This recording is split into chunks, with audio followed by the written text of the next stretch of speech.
GETTYTheresa May's visit will come after MEPs voted for the next phase of Brexit to progress at an EU summit in Brussels. The Prime Minister will acknowledge the give and take by both sides last week to break the deadlock in the negotiations about Britain's departure from the bloc. On Friday morning, the two-day gathering of European leaders at the EU Council meeting in Brussels is expected to formally rubber-stamp the decision to allow the talks between the British and EU negotiating teams to move on to the crucial second phase.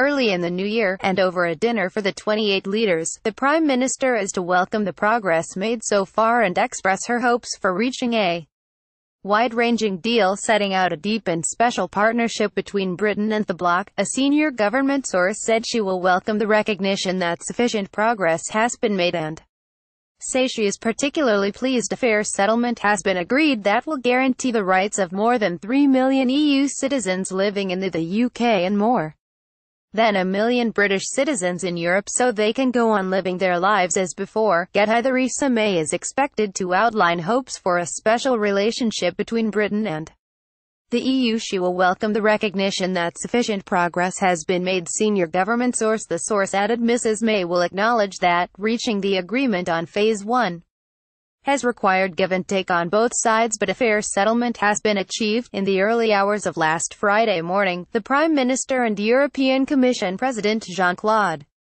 Juncker came to an accord on the issues of citizens' rights, the status of the Irish border and Britain's £39 billion divorce bill to effectively conclude the first phase of the Brexit talks. And ahead of Thursday's summit, Chief EU negotiator Michel Barnier praised Mrs. May for her courageous and respectable conduct of the Brexit negotiations so far. He also insisted there could be not going back on the agreements struck so far. There will be internal preparatory work that will need to be done with respect to our future relations with the UK, Mr. Barnier added. Mrs. May is due to head to Brussels on Thursday after attending a memorial service at St. Paul's Cathedral in London for the victims of the Grenfell Tower tragedy. Officials expect her to leave the summit following Thursday's dinner as the formal decision giving the go-ahead to the second phase of the Brexit negotiations is due to be taken by the leaders of the 27 nations remaining in the EU after the UK quits. At the European Parliament in Strasbourg on Wednesday, MEPs voted by 556 votes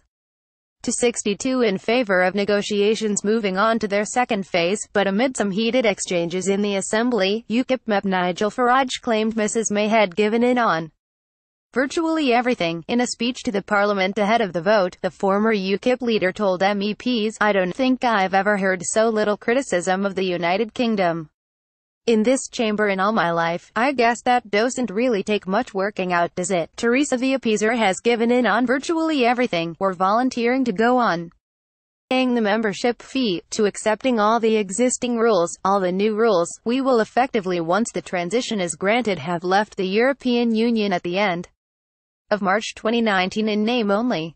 Getty. Michel Barnier has praised Mrs. May for her conduct during negotiations. It comes after the PM was left reeling by her first major Brexit defeat in the Commons as rebel Tory MPs helped push through a crucial amendment. MPs voted 309 to 305 in favour of an amendment to the EU withdrawal bill. This dashed Mrs. May's plans for a take-it-or-leave-it final Brexit vote, with MPs now able to suggest new terms of Britain's EU exit, and a furious Prime Minister sacked the Tory vice-chairman for siding with the rebels. Brexit betrayal. May loses key EU vote as Tory MPs defy Prime Minister in Remainer plot.